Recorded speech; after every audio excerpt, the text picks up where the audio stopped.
Welcome to Haunt Weekly.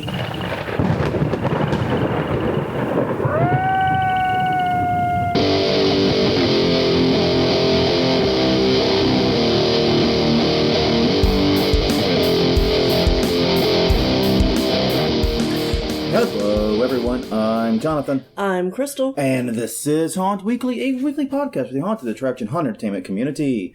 Whether you're an actor, owner, or just plain aficionado, we aim to be a podcast for you. And we are playing a risky game today, Crystal. Yes, I know. We are recording on the road. We have probably the hackiest setup I can fathom. Yeah. Because even though we are two reasonably intelligent people who plan trips reasonably well, and we did remember we had to record. Yes. We brought the recorder, we brought the power cord, we brought the laptops for editing and doing all that stuff. Right. But we did not bring the tripod that we use. Yeah, well, the car was full. Yeah, so we have a setup worked out here where we're using a chair and a couch, and everything's going to sound a little weird this time around. And also, we may have a lot of uninvited guests. We have the Do Not Disturb sign on, but that is not repeated to stop people from repeatedly knocking on our door. Right. But guess what? If they knock on the door now with a Do Not Disturb sign, they get to be on the podcast. Yeah. New rule. Yeah. But anyways, yes indeed, this is Haunt Weekly. You can find us at hauntweekly.com or Haunt Weekly on Twitter, Haunt Weekly on Facebook, youtube.com/Haunt Weekly is our YouTube channel. We're also on iTunes, Google Play, Stitcher, wherever you find your podcasts, we are there. And as we noted, we are on the road this week. Yes. We decided to escape Mardi Gras, and judging from the news back home, that might have been a life-saving move. Oh, dark. Dark humor starting this all, man. Yeah. Yeah, it's been a rough Mardi Gras for New Orleans, let's be honest here. It's not been a good one. No. But yeah. So anyway, we are in Wichita. That's about all you need to know. I'm going to save my rant on Kansas and Wichita for after the week is done. That'll be the next week's rant that I go on for about 5 minutes before we cover any useful content. Yeah, well, I mean, other than seeing family, we haven't seen much of the area. And that's the reason I kind of want to say the rant. But I mean, I think it's like the state of Kansas really doesn't want you to visit. Yeah. They're a flyover state, and apparently they're very fucking happy about it. And you know this because if you come up 35, and they don't call it 35, we've learned, they call it the Kansas Turnpike. Right. You come up 1 mile after crossing from Oklahoma into Kansas, they hit you with a fucking toll. Yeah. On an interstate. Do you want me here or not? Yeah. I mean, it's just, Jesus Christ. No wonder nobody looks at their vacation days and goes, we could go to Kansas. Dorothy, when she said we're not in Kansas anymore, Toto should have been fucking celebrating. So I'll get half the rant out now. We'll do the other half later. Yeah, exactly. We'll get half of it now. But anyways, it is time to do what we got to do, our conference reminders. Before we kick into this week's topic, 10 things we love about being haunters. Mm-hmm. 2 episodes ago, because we had a news episode in between, because planning! What's that? We did an episode 10 things we hate about being haunters, where we vented some of our frustrations. So now we're doing the opposite, because we believe in fairness, damn it. The first thing is first, conference reminders. Crystal, oddball, go. All right. March 19th through the 22nd, it's Transworld's Halloween and Attraction Show in St. Louis, Missouri at the America Center. It's co-located with the Christmas Show and the Room Escape Show. Darkness and Limp Brewery behind-the-scenes tours will be happening. It also features Party at City Museum on Thursday, a performance by the Vampire Circus on Friday, and a werewolf ball on Saturday. HaShow, HAASHOW.com for more info. All right, after that, May 15th through the 17th in Portland, Oregon. It's the West Coast Haunters Convention at the Doubletree Hotel, Portland. They'll be touring Fear Haunted House. Also includes a costume ball, a silent auction, and the annual Nightmare After West Coast Haunters Convention Film Festival, which has a secret selection of films. HauntersConvention.com for more info. Also, May 15th through the 17th, it's Ohio Halloween and Haunters Convention at the Ohio State Reformatory in Mansfield, Ohio. It features a ghost hunt, costume party, and haunted house tours. OhioHHC.com for more info. I gotta say, looking at the images of this one, the location is amazing. Yeah. Like, just picture where you want a Haunters convention to be, and stop. You're done. Yeah. All right, after that, June 5th through the 7th in Schaumburg, Illinois. Not Chicago, as we are been reminded repeatedly about Chicago, but outside Chicago. It's the Midwest Haunters Convention at the Renaissance Schaumburg Convention Center Hotel, touring abandoned haunted house complex, Disturbia, and Evil Intentions. Also features a costume party and a kid zone. MidwestHauntersConvention.com. Okay. Finally, for this week, it's June 26th through the 28th. It's Michigan Haunt Fest at the Oaks Campground in Munith, Michigan. It features demos, make and takes, camping, and more. Some of the proceeds benefit the Humane Society. MichiganHauntFest.weebly.com. Yep, for more details. That looks like a lot of fun. If you're into camping and haunting, honestly, that just looks like a hell of a combination to me. Yeah, that's one of those that I would consider going to as one of the camping. Now, since this is new this week, I will point out on their website they emphasize very heavily that a registration to the conference does not guarantee you a camping spot, because the camping is controlled by the actual campground. Right. So if you want to camp at the haunting camping thingy, you might want to book early and make sure to reserve both your convention ticket and your camping ticket. That makes sense. So just a little warning. If you're interested in it, that's what you need to do. Okay. Right. I'm sure I'll repeat that a few hundred times between now and whenever the convention happens. Yeah, I'm positive. Excuse me. We're both dealing also, in addition to traveling to Wichita, with sore throats. Still with the cold that we had last week, so... Well, then the cold's like permutated. It's like, I'm not getting the tiredness I had previously. In fact, I've been wide the fuck awake, because I need to see Wichita, apparently. Couldn't sleep through this. Yeah. But, but I still wake up every morning with, like, a closed, sore throat. It's getting a little bit better every morning. I'm not, like, waking up in a panic now. I'm just waking up annoyed. Yeah. But it's still every morning I have a sore throat, so I'm on the decongestant run and everything. Yeah. But yes, as we noted, a quick update about us. I figured this would be more useful than perhaps the quick update about our haunts. We definitely didn't do anything on the haunt this week. No. But we are in Wichita this week. We're visiting Ellie's family. It took literally 16 hours of travel time. Because it's always funny because, like, Google Maps is always like, you can get there in 12 and a half hours. Mm-hmm. I'm like, if you don't pee, stop for gas. Eat. Go to the bathroom and all. Yeah. Or see anything on the way. Yeah, I guess you can. Yeah. I mean, our stops were still minimal. Yeah. And that's just it. I mean, you and I road trip very differently than Ellie. Yeah. Ellie is like the Jim Cornette road tripper. She's like pulling at the Wendy's, eating her burger in her lap, and that type of thing. You and I, it's like, holy crap, there's a random museum here. Yeah. Let's go see it. So we're very different road trippers, and that's always one of the things that's really frustrating on long road trips is because we saw that action figure museum. Where was that? In Texas somewhere? North of I think it was... It's between Dallas and Oklahoma City, I thought. Yeah, it's definitely between there, but I thought it was on the Oklahoma side. Yeah, it was somewhere in that run. Yeah. And we're like, holy crap, that sounds exciting. Yeah, let's go to the toy museum that's right next to the action figure museum. Yeah, it's like... Let's go to those. And no, we gotta get to Wichita. Yeah. God. Maybe on the way back. Maybe. It depends upon the schedule. Because the schedule on the way back is even tighter with a harder deadline. Yeah, I know. Which sucks. It does. But yes. But we are in Wichita this week.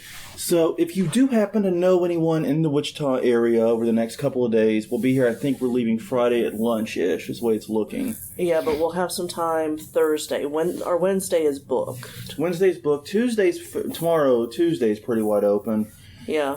Thursday's wide open. Wednesday is slammed. And Friday morning, there's some flexibility.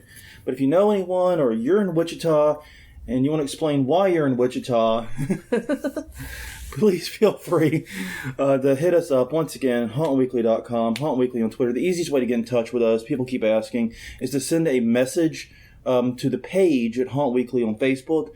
And the reason is that goes to both of us. Right. And we don't have to, like, coordinate with each other. Yeah, I check my Pages app all the time. So yeah, so we get those pretty quickly and respond very quickly there. Right. Email seems to be some kind of weird right now. I'm still working on that. I think something went squirrely when I moved the domain to a new registrar. I'm going to fix it. Maybe I'll fix it later today. Okay. But anyway, long story short, that's the easiest way to get in touch with us. So, like we said, 2 weeks ago, we did 10 things that we hate about haunting. And I gotta admit, it was very cathartic. Yes. We were in a angry-ish place, so it felt good to vent for about an hour and talk about the things that really drive us crazy about being a haunter and some of the frustrations we have. But as is what we try to do on this podcast, like we did the 10 reasons to worry about, all the reasons that the haunt industry is dying versus all the reasons to be optimistic. Right. We just break them into separate episodes, and that way you kind of hopefully get a more balanced perspective. Yes. And you get to judge which episode is more important or more weightful. But yes, right now we are, indeed also this is cathartic this week because we are a little bit on the downside, I'm not going to lie.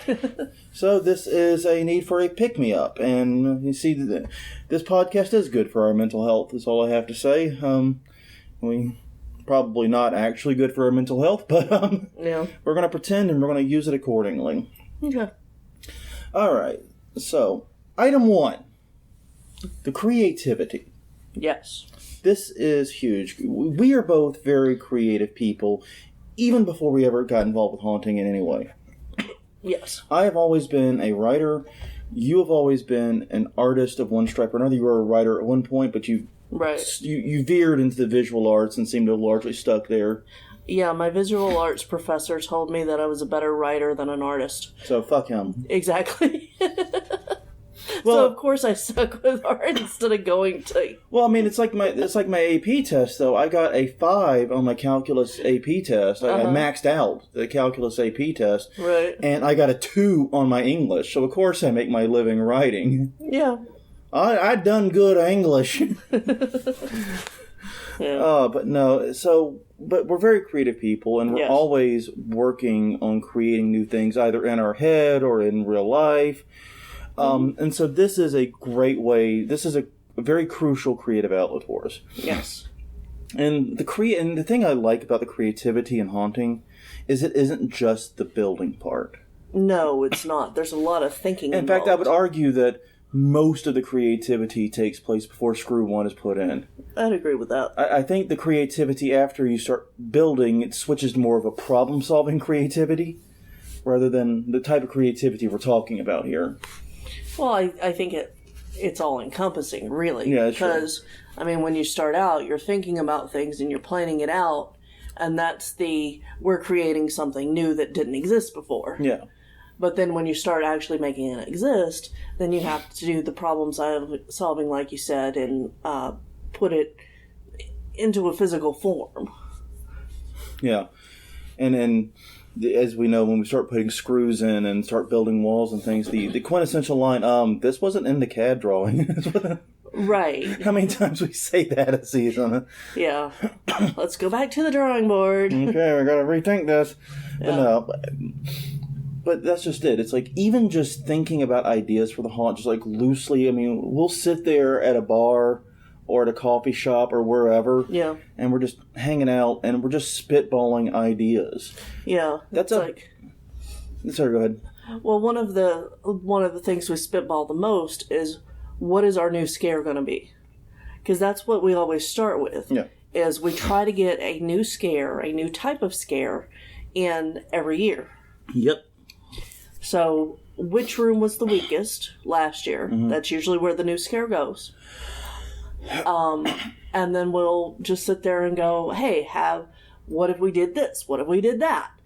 Have we seen this anywhere else in our area? Can we play off of it? Yeah. And what a lot of people don't realize is that if you're not like, and I imagine most people listening to this are, and this is preaching to the choir here, by the way. Right. I know I'm doing that. But there are people out there that are not creative people. Yeah. They just flatly aren't.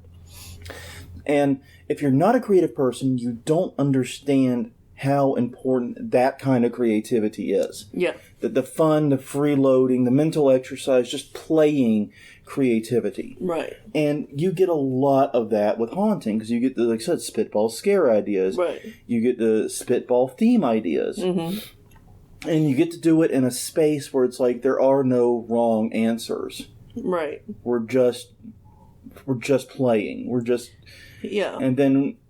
And then we eventually settle on something, and then you've got to engage in other types of once again, free creativity. Right. To, get the details, flesh out how it's going to work. Where's the angle of attack with that scare, for example? Right. And so on and so forth.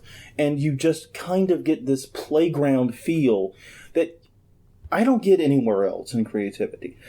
No. Like I do a lot of writing for my job. Mm-hmm. But those all start with something. I have limitations and boundaries. Yeah. I have to have a post about plagiarism and or copyright for Plagiarism Today. I have topics for the other blogs I write for. Right. Yeah, it's very creative to pull that together, but you don't get that free play. Right. Where you can just, literally throw darts at the wall of your mind and see what happens. Yeah, there's a restriction. No, there is a virtual world inside of my head that contains our garage. Yes. Exactly. And it even goes down to things like examining the scare for safety. When we drill down, right, we're still doing free play, because that is, what if some dumbass does this? Right, exactly. We start concocting these wild wackadoodle scenarios where someone could get hurt. Yeah. And then we have to analyze, is that a realistic enough scenario for us to do something about? Right. Oftentimes it is, because we've seen some wild wackadoodle stuff take place in that on. We have. So, but it's a form of free play where you're trying to invent a way someone can get hurt with the scare. Yeah, and I also think that having this free play creativity space makes it easier for us to keep our other side jobs. Yeah. Or, my side job, my side hustle, your actual job. Well, because once you're used to this and and dealing with everything and playing around that space, when you have to deal in a more focused environment, your brain finds it easier. Exactly. It's go ahead. Because you have your play space and then you have your workspace. And even though both are creative, it's easier to keep the workspace, like you said, honed in, because you have this other outlet for all the rest of the creativity. And it also keeps your brain super exercised on creativity. Right. It's a bit like, how batters in baseball will put that weight on the bat. Yeah. And then when they go up to actually hit, they take it off and then they're able to hit harder. Mm-hmm. It's that type of thing, too. Mm-hmm. Where your brain is used to having to consider a bajillion variables. Now that you're focused on one thing, you can hone in easier. Yeah, you think about a bat with a weight, I think about Goku going to the planet. I didn't want to make a reference I wasn't 100% sure everyone would get, but yes. I know, everyone knows what a bat is. Everyone's at least seen a baseball bat. I don't know how many people have seen that episode of Dragon Ball Z, okay? Yeah, I know. Where he goes to the planet with the ultra-high gravity to train, so that when he gets back to Earth, he's even way stronger and shit. Yeah, exactly. But it's the exact same idea. Uh-huh. Item 2, we gotta move on. Yeah. Getting to build cool things. After that free space creativity, and after we've pared it all down, as haunters, we get to build some really cool things. Yeah. I mean, we've built, monsters taller than our house. Yeah. We've built everything from really, really tiny props and scares to just ginormous, huge things. Yeah. And yeah, I mean, I like fixing things and working on things. It was kind of fun to put the ceiling fan in. Yeah. Well, and this one was different than the last one we installed. Mm-hmm. And we could notice, the people who built this one were really thinking about how this is going to go together. And even though the instructions were not 100% clear... Right. I mean, we'll just say this. There were some leftover parts that we found out later were supposed to be leftover. Yeah. Warn a dude before that happens, is what I'm saying. What is this big metal plate? Wait, where's this big metal plate go? Oh, that's if you don't put the light thing in. Yeah. Oh, okay. It's but that was not clear. But still, you do get to see how other people think about engineering. Right. And that helps a lot, actually. But yeah, But with haunting, we get to make new things that no one else has made before, or at least no one else in our area. Right. I mean, yeah, we might be getting instructions from various websites and Facebook groups and so on and so forth. But, in fact, we really need to get the dimensions for our gore box out there because people keep asking about it and I keep forgetting to go take measurements. Because that was literally after the second failure. We just literally winged it.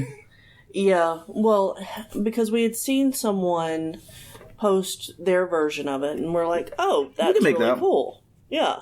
And then, but they didn't have measurements. No, and they didn't respond whenever we asked for instructions. And so we floundered pretty bad trying to get it right. But no, we might be following guides from someone else, but no one locally in our neighborhood has built that. No. And it makes our Home Depot trips way more fun. Mm-hmm. Because I remember one time we're in the PVC pipe section at Home Depot, and we're buying this seemingly random assortment of elbows and pipe links. Right. It's just completely wackadoodle, like nothing housing related can be built with this. Yeah. It's like, okay, we need 16 right angle elbows, 3 cross pieces, and we're going through like this list. And this guy walks up, can I help you? Yeah, we're picking up some PVC. Oh, what are you building? Oh, it's going to be a 17-foot monster. Yeah. And he just looks at us like, have a good day, sir. And just walks off. Like, I got nothing on this. Yeah.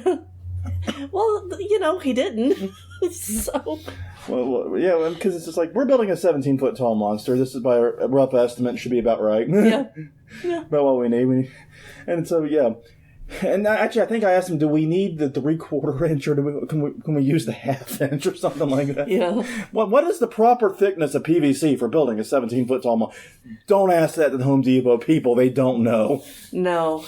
And we've actually gotten better about building our monsters because the problem with the really tall PVC monsters is they tend to fall over in wind. Yeah. October is a very windy time for New Orleans. Yeah. Which is weird. People would think like the heart of hurricane season to be the windy one. No.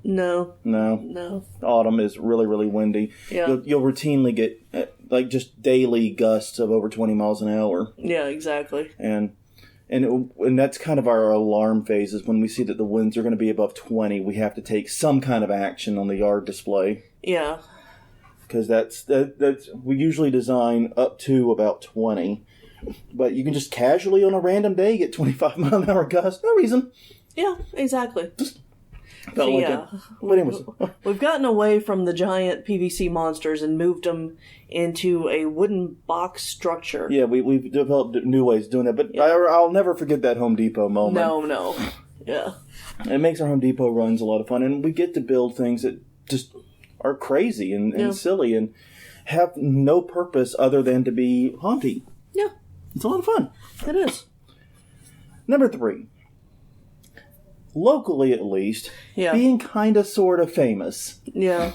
This one's hard to pin down because I've always said I don't want to be, like, actually famous. Yeah. I don't want to be like a movie star or anything because I don't want to, like, be walking down a random street and get accosted by fans wanting my autograph or stuff. That always just seemed really annoying to me. Yeah. And honestly, people suck, and I don't want to be famous enough to encourage random people to interact with me. Tell us how you really feel. I want like a certain kind of people to randomly interact with me. Right. I want that level of famous. Yeah, it's still weird for me that we're recognized at all, but in any circle. Yeah. Even with the podcast, even with the haunted house, it's still kind of weird. Right. But we joke that we have the most famous address in our neighborhood, Algiers. Yeah. And we probably straight up do. We probably do.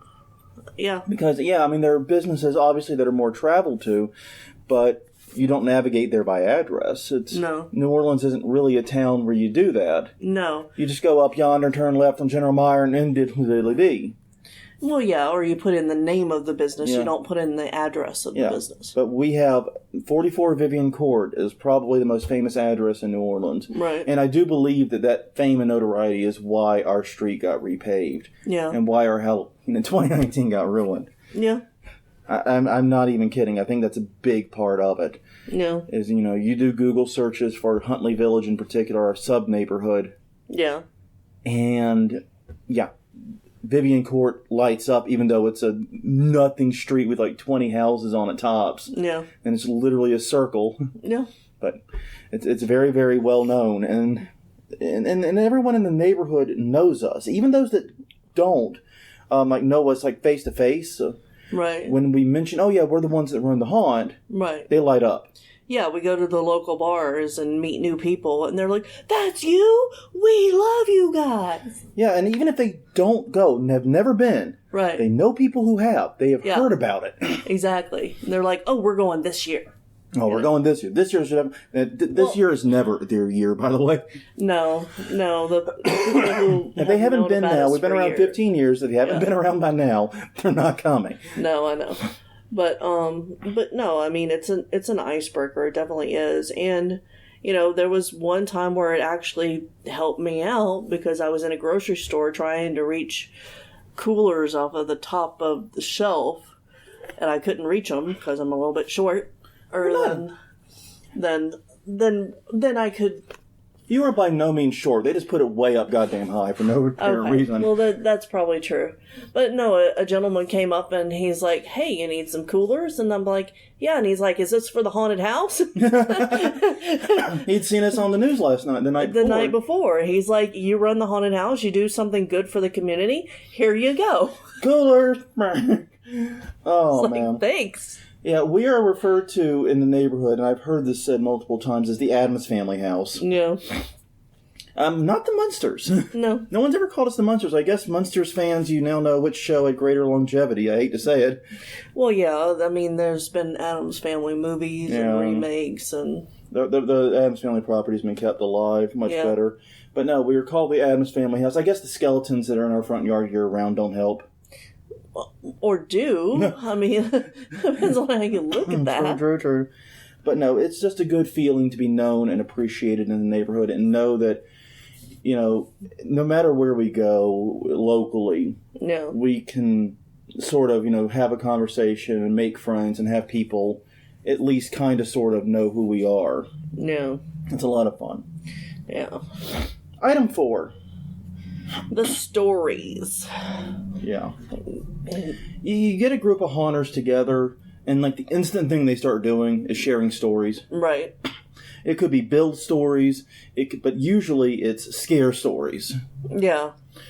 Yeah, it usually is. And we have accumulated a ton of them over the past 15 years. Right. We sit there sometimes just randomly chuckle into ourselves. Oh yeah, I just remember that guy that went like a marionette puppet in the middle. He was trying to run on air. Like Scooby-Doo style. I don't know what scare reaction that is, but it didn't work. I don't think there's a name for that particular reaction because it's fight or flight. Yeah. And I think he was stuck between the two. Yeah. Like in a loop. Yeah. He didn't take a swing, but he didn't run either. He just couldn't figure it out, Right. But yeah, we relive these moments all the time. And, I can't imagine all the things we would have missed if we hadn't been haunting for the last 15 years or so. Yeah. I mean, think about the laughs we would not have shared, the smiles we would not have had. I mean, it's just, it's incredible. Yeah, it truly is. There's not a lot more that needs to be said about that one, but it's one of our favorite go-to conversations between each other, our friends. Yeah. And when you meet new haunters or people who have worked in haunts, they want to tell you their stories. You can tell them yours. Exactly. You go back and forth. Yeah. And it's so great. Yeah. It's just such a natural feeling. It is. Number 5, the friendships and the community. Yeah. I'm going to say this. Obviously, we're all fans of other things than haunting. Right. No one's a fan of just haunting. I mean, like I said, I'm a fan of Star Trek in particular. Yeah. And so forth. A lot of fandoms are terrible. Like, the Star Trek fandom right now is horrible. I have no idea that this many terrible people like Star Trek.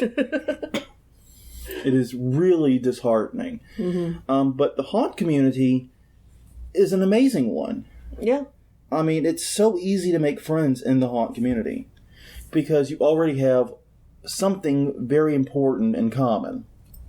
Just like instantly. Yeah. It's a really, really great feeling. And the haunt community is really strong and supportive. I know it wasn't always that way. There was a time in which we got to keep our secrets to ourselves and blah, blah, blah, blah, blah, blah. Yeah. Not realizing that that guy in California that's building haunt isn't going to be able to, can't steal your Massachusetts idea because nobody's going to see both. Right, exactly. All you're doing is making haunting less good across the board. Yeah. So, yeah, I mean, I remember like when I first started haunting actively in the 90s, when we were doing things in South Carolina, or even when I was doing things in my parents' house, you would try to look up or find out how to do various illusions and things, and people wouldn't tell you. Yeah. Like even simple things like how to do a Pepper's Ghost. Right. You had to really struggle to find details. Now you can find that instruction online in 100 places and probably have a few hundred people that are willing to get hands-on and help you make it. Exactly. We've gone from being this very secretive and reclusive community where we're all like Gollum guarding the ring. We might have watched Lord of the Rings last night. Yeah. To very open, very sharing, and it's such a wonderful thing. Mm-hmm. And it's like I said, with so many other fandoms being so terrible, Yeah. the haunt community being so amazing is just that much more impressive. We're an instant brother/sisterhood on both IRL and online. Mm-hmm. Honestly, with the haunt community, I've never gotten or felt anything other than love and support. Yeah. I would say that's true. In terms of like people I consider the haunt community. No, I know. No, I completely agree with that. Especially the home haunt community. Yeah. Yeah, you guys. If you're crazy enough to run a home haunt for free, then you are probably, you know what I mean? You're probably good people to know. You're probably going to prioritize that over almost any other personality conflict you might have. Yeah. Because, like, I am sure, like, a lot of the people we connect with the regular haunt community, that if we were not all haunters, we would not ever interact. We would just be in completely separate circles. I'm not saying they're bad people. We would just be in totally separate circles. Oh, yeah.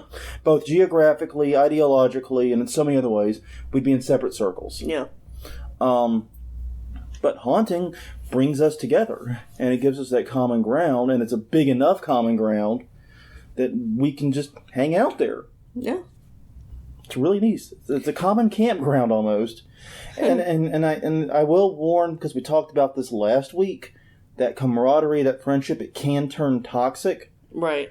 But I've not experienced that personally. Mm-hmm. I have never felt any kind of toxic pressure to put haunt family ahead of real family, diddly-diddly-dee. No, me either. We saw how that happened at Field of Screams and how people were talking about it.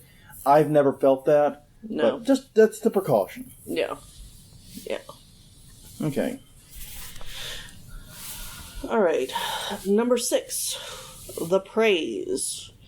Who doesn't love a good compliment, right? Indeed. I mean, that's one of those things. It's like everyone loves getting compliments. Yeah. But even with your awkward when you get them. Well, and to me, there's a difference between, hey, you look good today, and hey, this thing you put so much time into is really awesome. Yeah, there is. I would much rather get the latter. Oh, yeah, me You look too. good today.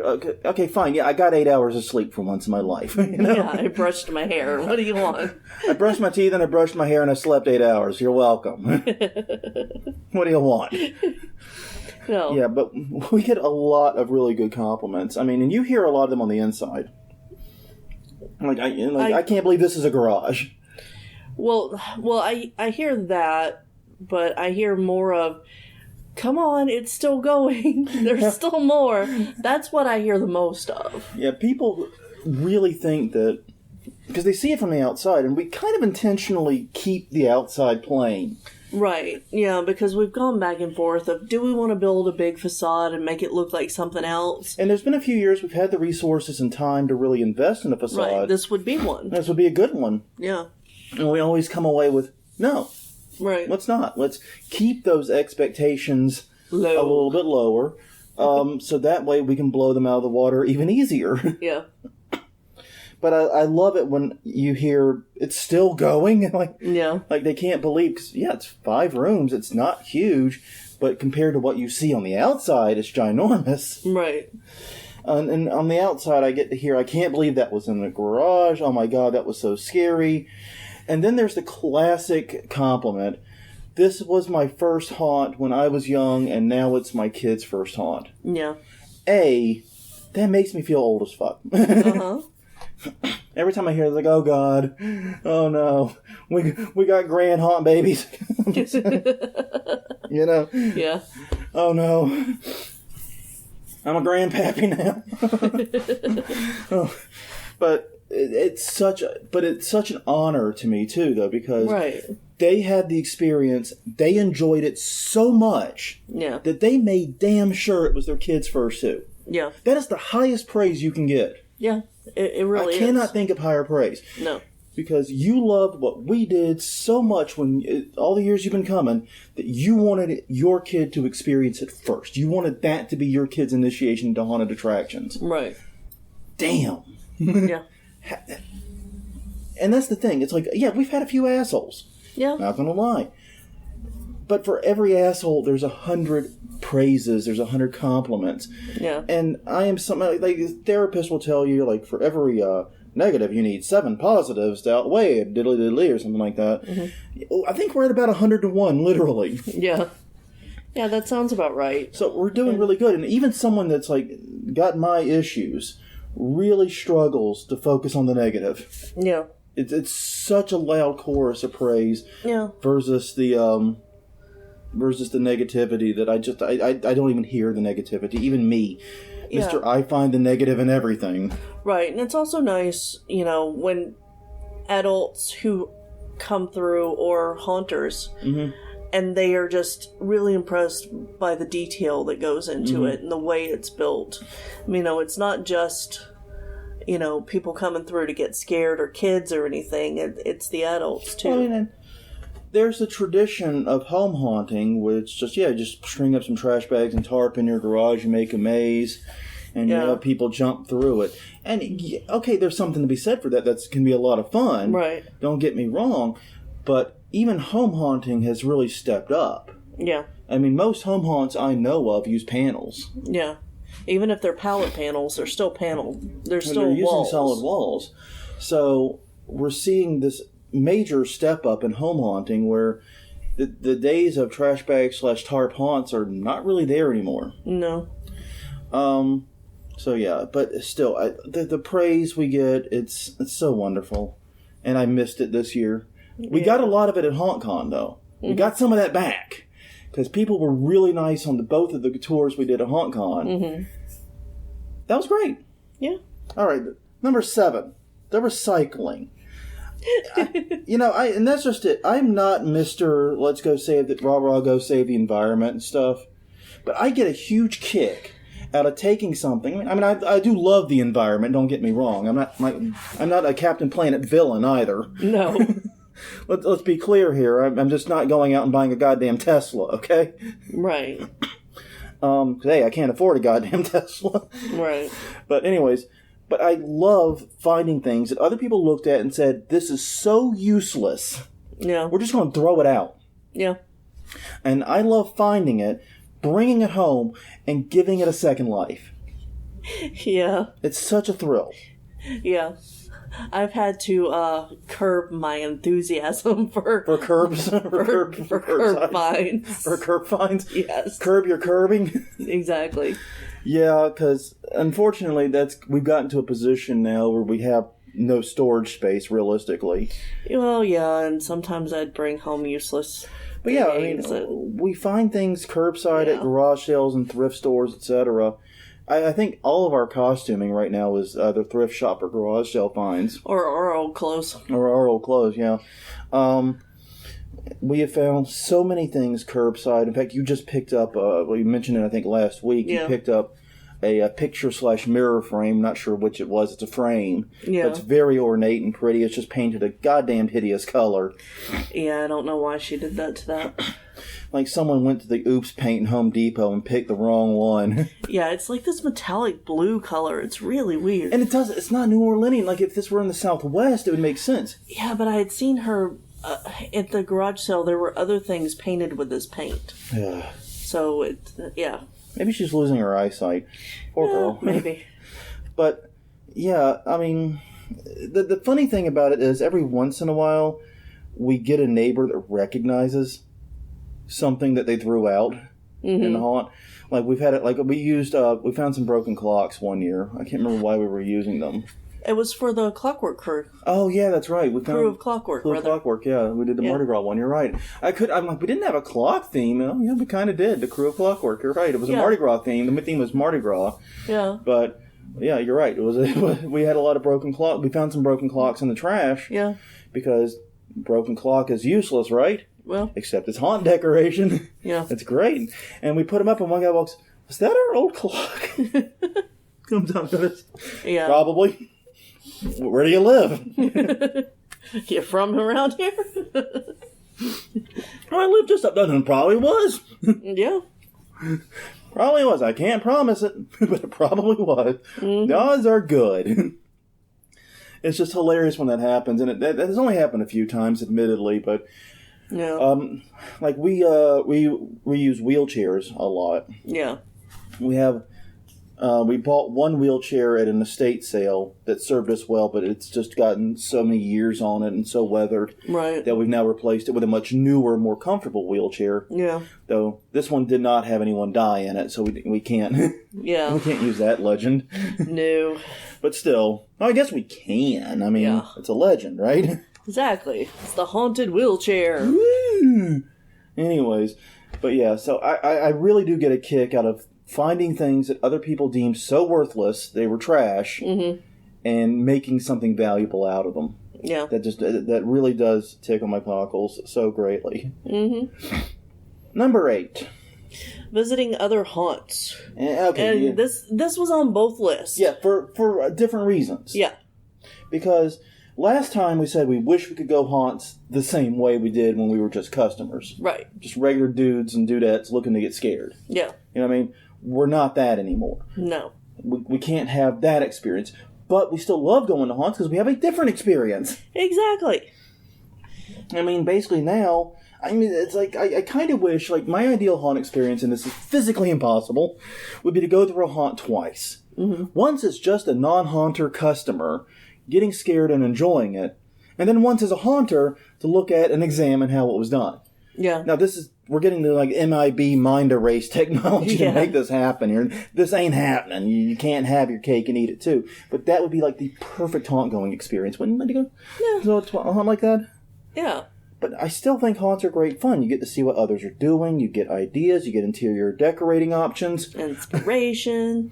But yeah, we're not regular haunt customers, and I'm sorry to all the actors that are working very hard and oftentimes have amazing timing. Yeah. I mean, if we, like we said previously, if we look at you and go, that was well timed. Yeah. That's high praise. I hope that's treated as high praise. Yeah. Yeah, okay, we're not falling on the floor screaming, which I know is what every actor wants, but that hopefully should be high enough praise to mitigate some of that. Yeah. But yeah. But no, we still love going to haunted houses. It's just a very different experience than before we were working in and building them. Yeah. Number 9 and 10 are admittedly related, but it seemed appropriate to put them as separate for the reasons we'll get into. The run-up to Halloween. Especially like the 2 weeks before. Yeah. It's really electric. Because our season's only 3 days. Right. And I'd imagine for other haunts, you would change this to like the run-up to October. But it's really electric. The anticipation is so great. And we don't sleep much those weeks. No, not at all. And it's because we just can't. I mean, even if we don't have a lot to do, we find sleep very difficult. Because the energy level is just high. It's like a drug. It's like you're constantly caffeinated. Yeah. You know what I mean? Like I'm sipping a Rockstar here, and I'm feeling a little bit of that buzz now. But that's a chemical one. Yeah. This is an organic one that lasts weeks. Yeah. And it's just, we're tired and sore, we're achy, we're bitching constantly. But we're feeling that tingle, in everything we do. And this year, and then both of these are related in that these were lessons from this year. Yeah. Like in 2019, I should say, not 2020. And that we didn't get them. Right. And these were things that I don't think I would have put on this list in 2018. No. Because I would not... I don't miss the stress and anxiety of the run-up to Halloween. No, don't be stupid. That's crazy. Right. I kind of do. Yeah. Yeah. I kind of do. Well, yeah, because, you get a lot of that frustration that builds up over the year out. Yeah. And you feel just a little more alive. Mm-hmm. Yeah. The air crackles with electricity. Your body tingles with excitement. It's such a weird sensation, I admit. But, yeah, and this year we didn't have it because of the forced closure. And I missed it, man. I missed it bad, and I didn't think I would. I woke up, tired as hell on October 21st, and it's like, dude, what is wrong? Yeah. I feel, extra exhausted and extra drained. Yeah. It was so weird. But yeah, it's like being high on the season, and I missed that. Yeah, I don't think we'll be having that conversation that we usually have every year of do we open or not for a while. Yeah, because now we know what happens when we don't open, and it's it's like someone gave us not the good Xanax, no, the bad Xanax, the downers that just. Oi! Hope that person's okay. I don't know if the microphone picked that up, but JHC something collapsed out there. Oh. But yeah, I don't think that's going to happen again for at least a little while, because that's going to be really fresh in our minds, just how rough late October was in particular. Yeah, we didn't feel like doing anything. Yeah, it was a struggle to get out of bed and go to work. Yeah. Forget about, doing anything seasonal. Yeah. But number 10, the big one. The chaos and excitement of Halloween itself. Oh, man. And this is another one of those lists, no, I'm not going to miss that. Mm-hmm. No, screw that. There's no way I would miss that. Right. Well, and I mean, even the haunt visits last year were tinted because we knew we weren't going to be opening. Yeah. It's part of the whole reason we go to haunts is to get the creative juices flowing and get excited because we see what other people are doing, and then, but yeah. Anyway, sorry. Yeah, it's getting that going. It's more number 9, but it's getting that tingle going and getting it full throttle. And then, like I said, Halloween night, to me, and I don't know if you agree with this, there's 3 parts. Mm-hmm. There's the calm before the storm. I never get that. There's the opening, and then there's the calm down after. And the calm before the storm is relative. Yeah. Now, there are some years where I am running around like a mad woman trying to do last-minute things. Yeah, and then that's kind of what the calm before the storm is. It's usually just taking care of last-minute things. We have a checklist. We're doing it. It's everything from setting up the trick-or-treat area, doing repairs in the haunt, getting any last-minute actor supplies we need, things like that. And yeah, it's a lot of running around. But usually by Halloween, we've been open 2 nights. Mm-hmm. We know the haunt itself is working. We know the actors are going to be there. Yeah. We've taken care of that stuff. We're just taking care of the stuff specific to Halloween night. Right. And we know things are about to get really goddamn crazy. Ah, that calm before the storm. I was thinking of opening night. Sorry. No, this is Halloween night. Yeah, Halloween night we've been open for a few nights, so there is a calm before it. Yeah, the anxiety. Like usually you take Halloween off completely. Yeah. And there's this moment where we wake up, usually right around 8 or 9 a.m. on Halloween. We usually sleep in a little bit. But we wake up and everything feels weirdly still. Yeah. Does that make sense? It does. Feels very weirdly still, weirdly calm. And I can't explain. And yeah, we have to take care of a few things. But usually by Halloween, the checklist we have to do nowhere equals the amount of time we have to do it in. No. We usually have 9 hours of time, 9 to 10 hours of time. 30 minutes of stuff to do. 30 minutes, an hour, maybe 2 hours of stuff to do, tops. If we have to go out and buy something, 2 hours worth of stuff to do. I mean, because we've been open 2 nights, the actor stuff is done, the promotion is done, everything work-wise is done. We're just waiting for the insanity, really. Right. And that is so surreal. Because in a few hours, this place is going to be packed. They're going to get about 800 people, at least, 800 to 1,000 people Halloween night. Yeah. It's going to be madness. There's going to be people everywhere. Dear God, it's going to get crazy. But right now, it's perfectly still and calm. Yeah. And then you have the chaos of it starting. You have the actual opening of on Halloween. And that is... It's so weird from my perspective as front of house. Yeah. Because, okay, and I said in the notes, it's like suddenly there's a line. Actually, it's 7 when we open. There usually isn't. Yeah. We usually only have a couple of people. Yeah. But we do have people waiting. They come in, and then at some point, I look up, like at 7:10. It doesn't take long. No, it doesn't. It does not. We're not talking like a long wait for No, this. no. 5-10 minutes. But suddenly I look up, and there's a goddamn line through our queue line to the sidewalk, sometimes down the street. Yeah. What the fuck? Yeah. Where did you people come from? Yeah. I looked away for like a minute. Yeah. And now you're all here. And suddenly there's a line. And then, 3 hours later, suddenly there isn't. Yeah. And the last 2 years, it's been so weird. Because it's like 9:55. People know we close usually at 10, especially on weekdays. And the thing was, we always make the promise clear. If you're in line by 10, we're getting it through. Yeah. So theoretically, we could be open at like 10:30. Yeah. Easy. But at 9:55, boom. There's nobody. Nobody. I look up and I feel so alone. I went from being panicked and on and having to doing the Bernie thing, and I look up and there is like the last group's there, and it's such a weird feeling because you're like crushing line. Wait, you're the last group? Yeah. I'm surprised every year by the last group. Yeah. Well, I'm surprised every year when it ends. Because it is so quick. Yeah. And there's no petering out. There's no stragglers coming after. Like other nights, we'll have stragglers come after we close. Right. I don't know what that's about. No. But Halloween night, it's drop dead. It's the weirdest thing. And it's just 3 hours of panic, problem solving, delaying, and just trying to crank people through that haunt. Yeah.